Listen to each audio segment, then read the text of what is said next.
Imagine two immigrants landing in New York City on the same day, both highly educated, both ambitious, both dreaming of success.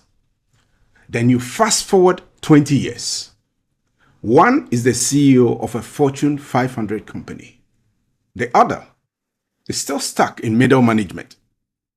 The difference, what's the difference? It's not their degrees, it's not their work ethic, and surprisingly, it's not even about racism. Or racism may play a very minute part of this. Today, Indians lead 16 Fortune 500 companies in America. They own 60% of all US hotels, generating $700 billion in annual revenues. Yet, despite African immigrants having higher education rates than the US average, we are barely visible in these spaces. Not that we are not there. We are there, but we are not visible, right? But here's the fascinating part. So let's take a country like Nigeria. Nigeria alone can boast of about 64% college graduation amongst its immigrants, particularly in the United States. So let me rephrase that. Of all Nigerians in the United States of America who are above 25 years, 64% of them have at least a college education. Let that sink in for a minute. The average in the US is 36%. I know Indians are higher. The Indians have 78%. But actually the delta, the gap between Nigeria and say India is not that big. So the issue is that then what is holding us back? What do other immigrants know that we don't? That this gap in achievement, this massive gap exists. I have spent more than 15 years cumulatively in both corporate America and corporate UK. And I've discovered something that will surprise you. It's not really about couching a success story or anything, but it's purely, this content is purely about unlocking invisible barriers that keep talented Africans from reaching their full potential. That's all it is. So stay with me, because in the next few minutes, I'm going to unravel 3 major factors. They may even be hidden factors that has accounted for this achievement gap. Stay with me. All right. So if you love this content, do the YouTube honors to subscribe and like this video so that I could get encouraged to do more such valuable videos like this. All right. So let's jump into it.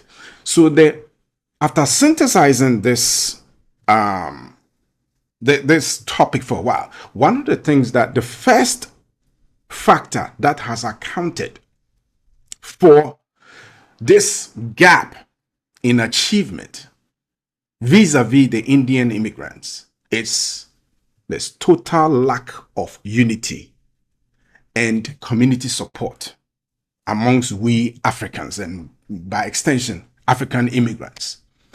Let's juxtapose that with the Indian immigrants. So I remember when I started my career in UK, I was working for a company in somewhere the northwestern part of Manchester, if I'm not mistaken, a place called Rochdale. So I worked for a company, and it used to be called My Travel Group PLC, which later was acquired by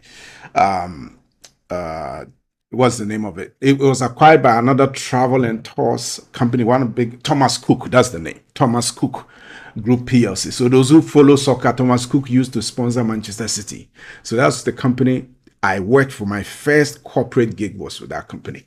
So I had to move to live in Rochdale, and I was shocked. It was like a cultural shock to me, particularly moving from London to Manchester, then to Rochdale.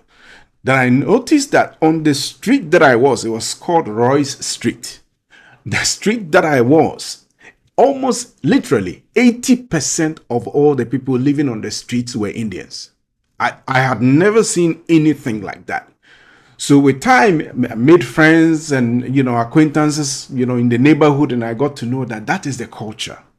They support each other. When one moves to one neighborhood, very soon it becomes a cluster. All their relatives moving with them, their friends would move in, and there's that kind of cohesion. I don't say Africans must necessarily do that, but I'm just using that to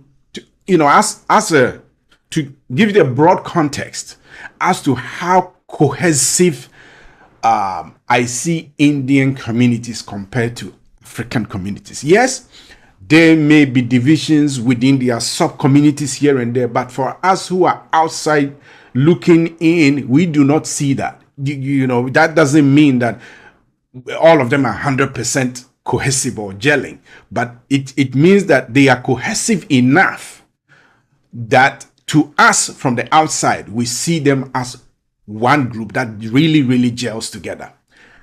Compare that with we Africans. Africans, we are, we excuse my friend, we are very divisive. We are not united. Most of the time, you would find Africans living in the diaspora having immigration problems or deportation problems because they've been reported by their own Africans. This is how bad it is. Sometimes even within the work, you're in the work with other Africans, the one who is going to backbite you or sell you out typically is not going to be other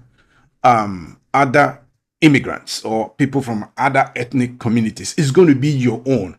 I think that's why the Bible says a man's enemies are in his own household.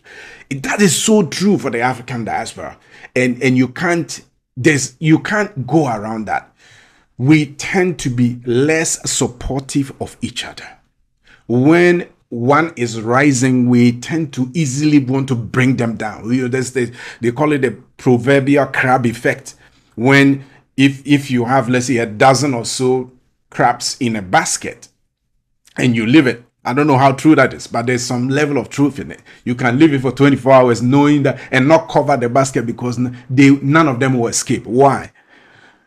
When one wants to escape, the others will pull them down. They call the crab effect. And that is what I see, particularly within our community. That's number one. Number two, are you interested in connecting with expert professionals from the diaspora community? We've built something special, a platform called Find Diaspora Experts. This platform helps you connect with top-tier African diaspora experts to get advice over a video call. The use cases for such a platform are many, but let's just run through a few. The first one is this could be used as an expert resource for corporate training. It could also be used as a resource for keynote speaking engagements, also for executive coaching, for special consulting services, and then last but not the least, as a pool of expert talent for recruitment. So if you are interested in being the first to know when we onboard new experts or when we launch new expert-led cohort-based courses or training programs, then click the link in the description below to join our early access list. Thanks, and let's jump right back into the video. See you there. The number two factor here is there is lack of representation and visibility when it comes to the African community compared to the Indians. So let's start with the Indians. So one of the things that we know about Indians, there are a lot of Indians doing very well globally, in the corporate world, in business, in entrepreneurship, in sciences, in engineering, doing fantastically well. I did a video the other day. You see the link to it there, profiling 10 randomly chosen CEOs of Indian background or Indian origin. And these are CEOs of companies like Microsoft, Google or Alphabet, Adobe, IBM, Chanel, Palo Alto Networks, Starbucks, and many others. There were 10 of them. And all of them came from, or are Indians, basically. They're Indian immigrants. None of them was born in the United States. None. Zero was born in the US. All of them had their first degrees in India. And then they migrated to the United States, pursued further studies. They pursued advanced like MBAs in some of the Ivy League schools. And 25 years down the road, they found themselves in those scenarios. So just imagine if I was an Indian kid seeing these people who are just like me, they speak just like me, they have all these cultural nuances just like me. What would that do to my mental psyche or my psychology? It's psychologically enriching for Indian youth and Indian kids because they see the possibility. They see it every day. Anytime Google or Microsoft is doing a product demo and Satya Nadella comes to present, they see somebody like themselves, their own, presenting. Anytime you see there's this company, HubSpot, their CEO, I think, CEO, his name is Damesh. I follow that company well because I love their product. You see them doing this massive event. They call one of their conferences Inbound, and he's presenting. You see other Indian kids who see them and feel inspired. We Africans don't have that. It's not that we don't have any at all.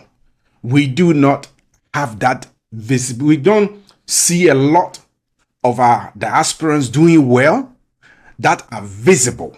You know, that stands out for the young generation, the next generation to see. And that doesn't mean that we don't have. We have. And I'm going to show you probably two of them that really, you know, I was just researching this. I was blown away. So I saw this company is called Global Infrastructure Partners. It's a huge group. It's synonymous with this name. It's a huge company that does infrastructure project investments globally. And I was surprised that the chairman and CEO is Nigerian. Basically, that's him. His name is Adebayo Ogunlesi. He's a chairman and CEO of this company. It may not be that visible to many of us, but let's take a look at some of the portfolio or the companies that they've invested in or organizations that they've invested in. So when you look at their portfolio here, they cover several sectors, right? So digital, energy, transportation, and waste and water. And they are in which regions? Let's take a look at it. The Americas, Asia, Europe, Middle East, all over. This is not an African play. It's a global play. And let's look at some of the companies. Actually, when you look at the energy, the everyday average Joe would not be familiar with some of these projects or some of these companies.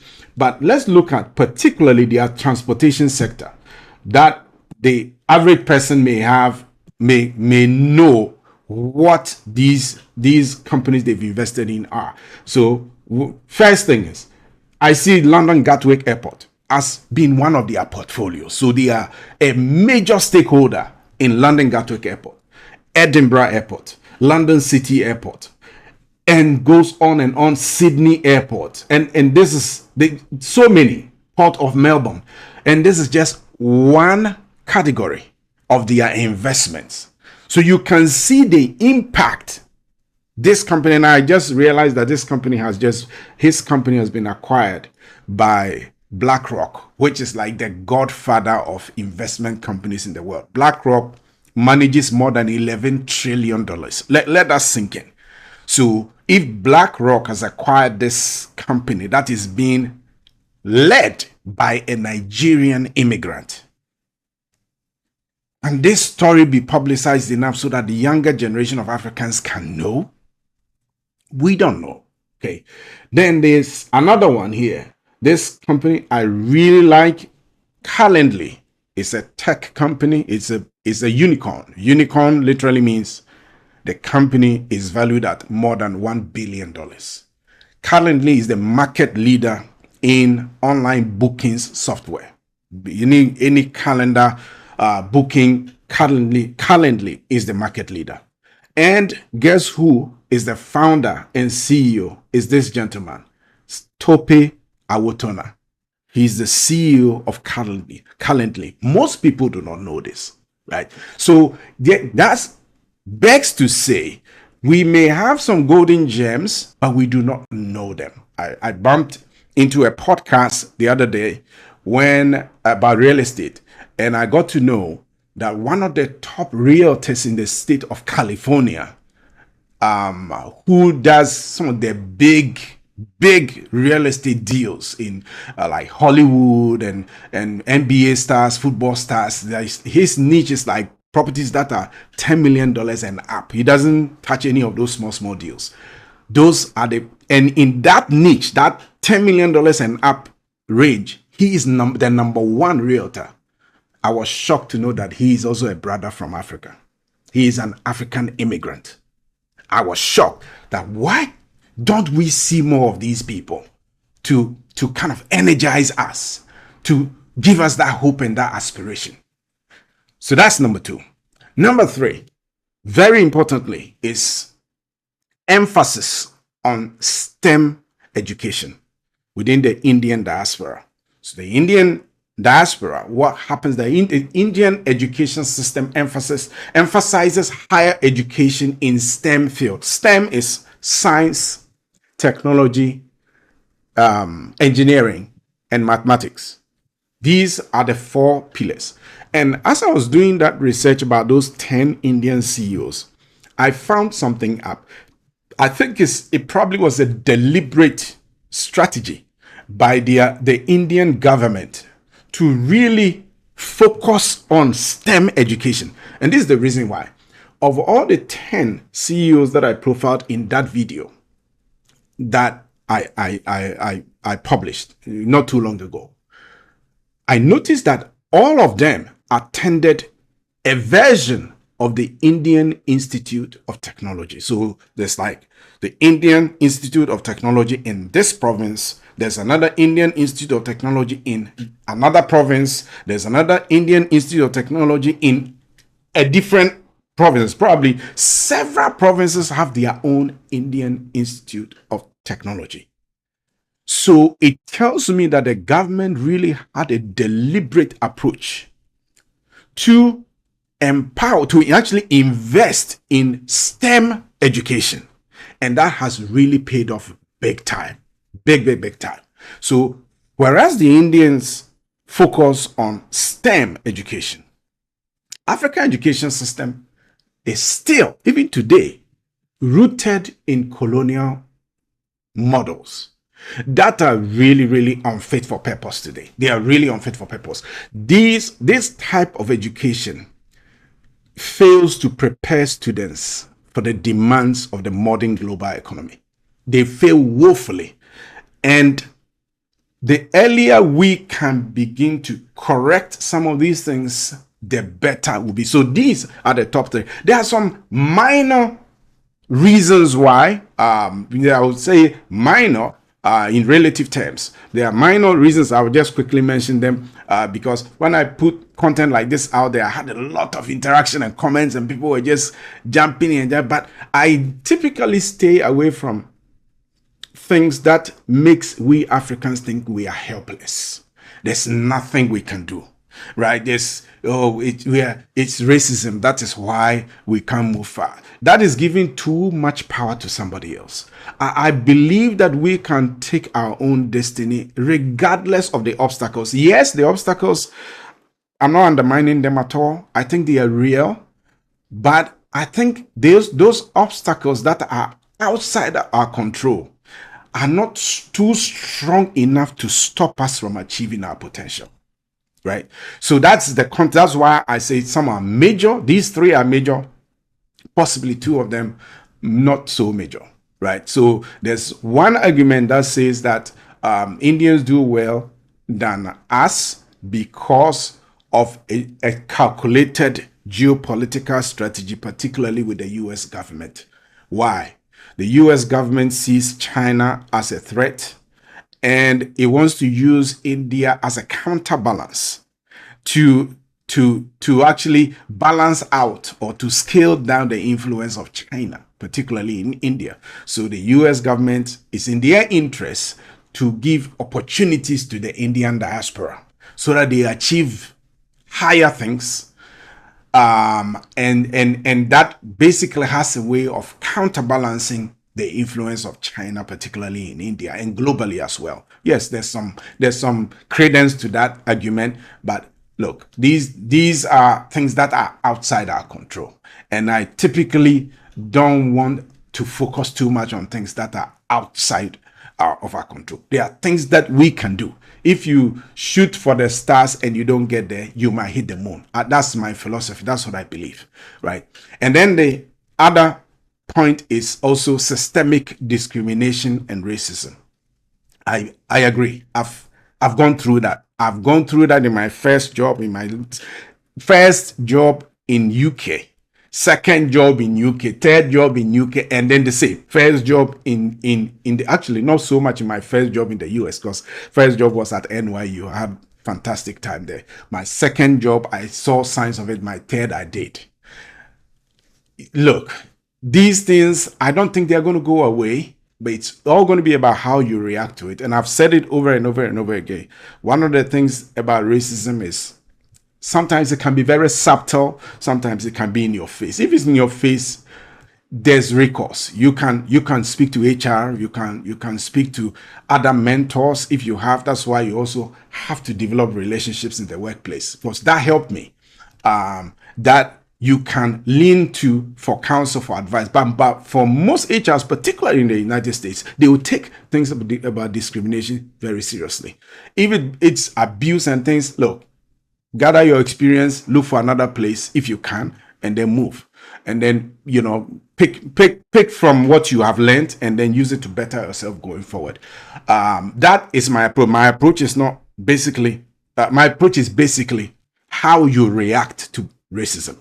And I believe also it's also an advantage to particularly African immigrants, because we are tough. Certain things don't really bother us because we know where we are coming from, and we know what we want or where we are going. So minor things about discrimination here and there doesn't really shouldn't really stop your destiny. That's how I say. Yes, it's important. In you checking your mental health and things that has to bother with you, your family, and your mental health and that kind of thing. Take them seriously. But I do not think discrimination alone should be powerful enough to stop us in our tracks. With that said, let's look at real solutions. What are the solutions that we can see or to address this issue? The first thing is about unity and collaboration. I believe the time has come for we as Africans in the diaspora to show cohesion. Let's to come together, right? In love, in unity, in collaboration. If we really want to achieve bigger things, we can't do that alone. We have to be each other's keeper. There's no ethnic group that's going to look out for you. There's none. Politicians are not going to look out for you. Nobody's going to look out for you. In this case, for us collectively. We are going to be our own brother's keeper. And the best thing we can do for the next generation is to coexist in unity and in collaboration. When we collaborate, we can get a lot more done. The thing is, when you enter into any organization, I'll put this, when you enter into an organization and an Indian is the head of department, I'm going to, for a fact, at least 30% of the team is going to be Indian. Because why? Indians always, and I'm not saying there's no iota of shame about this, Indian always consider their own first. They will bring their own people in their team first. Sometimes they will even undermine other ethnic minorities just so they will bring their own in the team. An Indian hiring manager will first of all hire an Indian.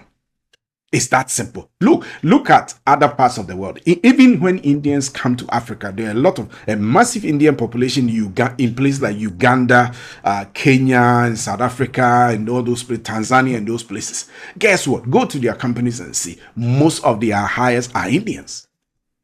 There's no shame about that. When can we be able to love ourselves so much that we take care of our own? I see this a lot in African immigrants. I see a lot of competition. I see a lot of competitive jealousy. Let me put it that way. Competitive jealousy. I even see this in the African church, unfortunately, where we don't really love each other. We just come to church to show off. And all that it brings is competitive jealousy. I don't know whether it's because of the poverty driven, I don't know whether it's driven because of poverty or endemic poverty that we've come from, or what, that we see a lot of competitive jealousy. Is this something that we can? I would want to hear your comments, particularly about this topic. What can we do to bring us together so that we are not, crossing each other's, cutting behind our backs and those kind of things? The Indians do not do that. Then I'm thinking beyond even present day generation. Since we know that division, maybe that's how our colonial masters set it up, but should we carry it along today? Till today, we don't have to. I'm thinking, could we possibly inculcate the spirit of teamwork and unity within our curriculum for our those in kindergarten, first grade, second grade? Could we add that to our curriculum, whereby we are teaching kids, or kids get rewarded when they work together in teams? Kids get rewarded, right, when they collaboratively support each other. Can we put that in our curriculum? Because we need it. We need to bake that into the psyche of our kids. Because in as much as mathematics, algebra, science, geography, history, all these things are important in curriculum, I think for our unique needs, we need this in our curriculum. That a major part of our curriculum is going to be about teamwork and collaboration and unity, so that our kids can unlearn all the garbage that we have learned and begin to foster teamwork amongst ourselves as they grow. So that's solution number one, if you put it that way. Then number two is mindset. So mindset shift and challenge, and we challenging our own limiting beliefs. I think the mere fact that for most diasporans, we sometimes didn't have any money. I knew a friend of mine who was a dentist, and is a dentist, one of the high achieving dentists within the African community in Dallas. He entered the United States with just $200. He didn't know nobody, nothing. He didn't know. He landed at New York JFK airport. The only thing he had to his name was $200. And fast forward to today, he owns several dental practices across Texas, I think New Mexico, and other places, and he's doing fantastically well. He's doing fantastically well. Look at this journey that this epitomizes risk-taking. Most of us diasporans, we are masters of risk-taking. We risked it all. We are masters of resilience, right? We've gone through such stress to get to where we are. Do not despise those skills. These are skills of risk-taking, resilience, can-do spirit, amazing work ethic, phenomenal work ethic, particularly African immigrants. who do everything. Some of us started, our journey. I remember going to school in UK and doing 2 jobs and full-time student at the same time. It's not, and that's just not me. Many of my friends were doing the same. We're doing this job here, that job here, just to support your education. And going to school full-time and still learning and passing your exam. We bring something to the table. We bring valuable skills to the table, just that we underestimate that. When we are working in corporate America, we tend to lower those values, the values that we have. We tend to underestimate it. We think it's nothing. And then, most importantly, another skill that we have is that we have a skill of international exposure. Trust me, I was surprised. Most Americans I had worked with in the corporate, they are doing well. These are like big people, directors, VP. Some of them have never even traveled outside America before. Never. Europeans do well a bit here. They travel a bit more than Americans do, possibly because US is very large. But most people I work with had never set foot outside the United States. Here you are, you've lived in Africa. You possibly even went through Europe. Probably you did some masters in Europe and then you found yourself in the United States. You have valuable international experience. Valuable.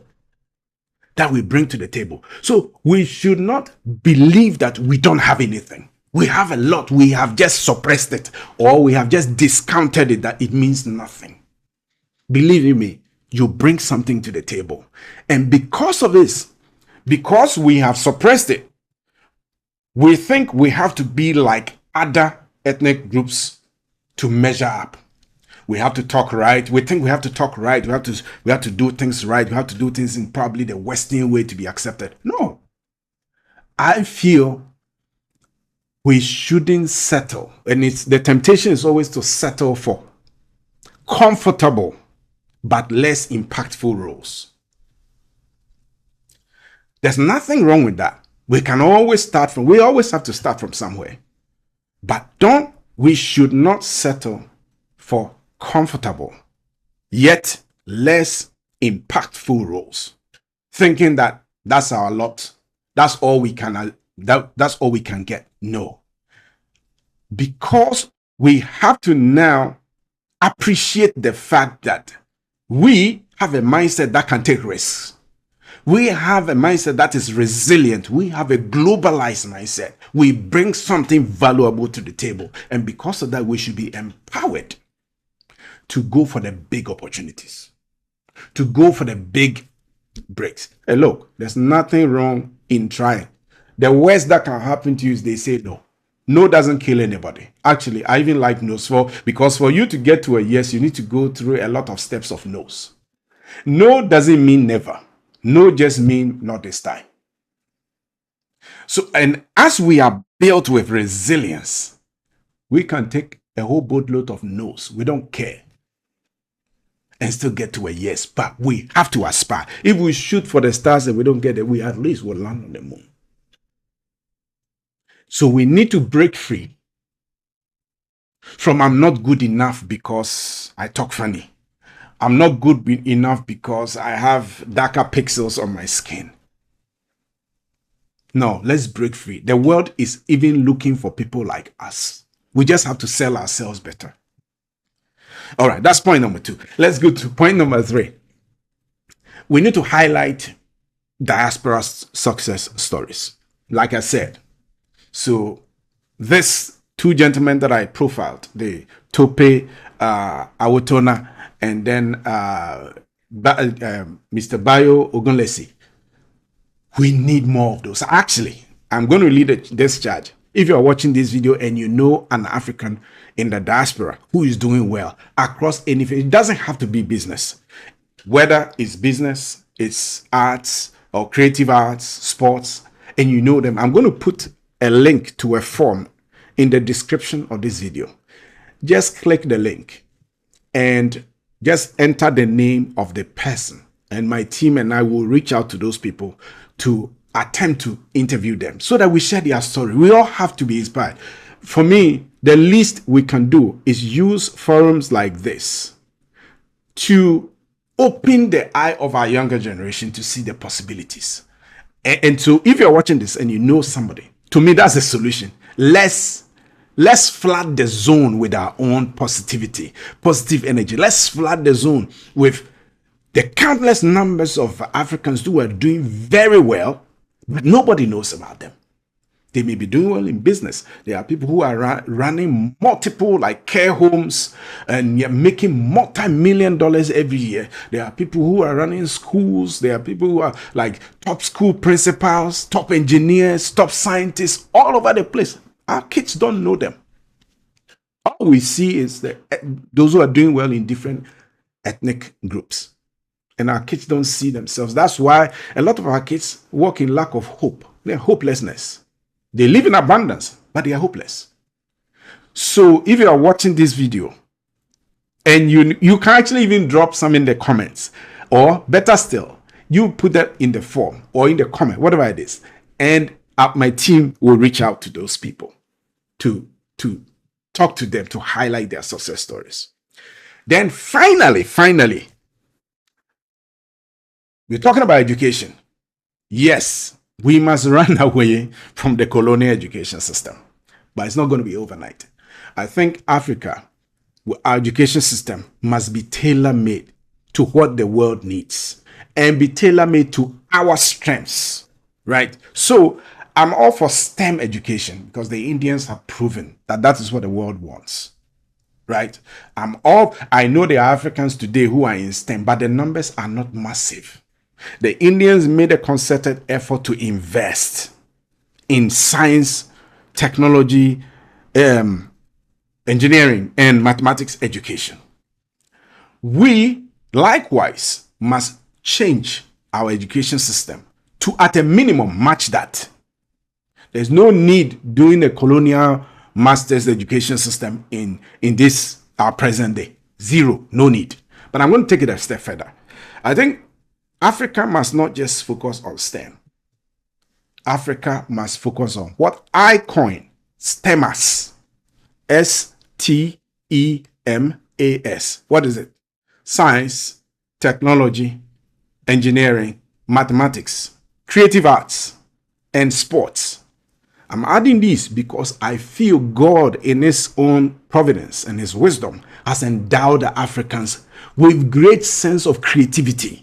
Maybe more so than any other ethnic grouping in the world. This is my view. Super creativity in the arts, in clothing, styling, in music, in the movie industry. We have enormous talent there. But this talent is typically untapped, not invested into. Nothing. It's just a few who are lucky get a breakout or a breakthrough and we get to know them. But there's a lot of opportunity there to harness in the creative arts space. Then also in sports, you and I know the field and track events, and even some sporting events like football, or let me rephrase it, soccer. The Americans call it soccer. We are naturally endowed. American football, we are naturally endowed. Basketball, we are naturally endowed. Field and track events, we are naturally endowed. So I believe the time has come, particularly our brothers and sisters from the diaspora, to put together resources collaboratively to come and invest in, let's say, a college. That is like we have STEM education centers like the Indians do. But on top of that, we have creative arts education centers, right? So these, and they could start from high school level. So where the investment starts at high school. And this high school is all about creativity. So they will learn the math, the English, the science, the French language, whatever it is. But the emphasis of those schools are just going to be harnessing the creative potential of our young people. So that by the time they finish that and go to colleges, They have mastered that craft like the Indians had mastered engineering before entering into America. So they are endowed with super creativity. So then all they have to come to America or in England, both on maybe a business degree or a master's in whatever it is, advanced business degree or whatever, bolt it on, get a few years of experience, and they run like crazy, because actually in that space, there's no competition. The same. Can we do the same for sports? Diaspora folks, where you come in, you invest in sports schools. I don't mean football academies. I mean an education institution that is equipping the young people with knowledge. They can do mathematics. They can do language. They can do science. They can learn all those things. But the emphasis of the school is sports, where a large chunk of the curriculum is devoted to, let's say, if they are playing soccer, or if they are playing basketball, or if they are playing or they are learning about American football, all of it. And then they finish college, and then they go to the diaspora to build something on top of it that will make them rise so fast. I don't know about you, but I believe that when we target and harness these 4 solutions that have just been enumerated, I believe the African diaspora is on the path to a revolution. The world, we are about to surprise our world with our talent, our gifts, and our abilities. And I would also implore if our governments to look at these colonial education systems that don't really matter. They are not helping. And let's have the humility to reverse course and begin to work with private sector and other stakeholders to really re-engineer our education institutions. I believe we will be on the path to something big. If you haven't subscribed to this channel, do so. Like this video, share it, do all the YouTube stuff. It will be an encouragement. I will say, every time I do content, the content is to inspire.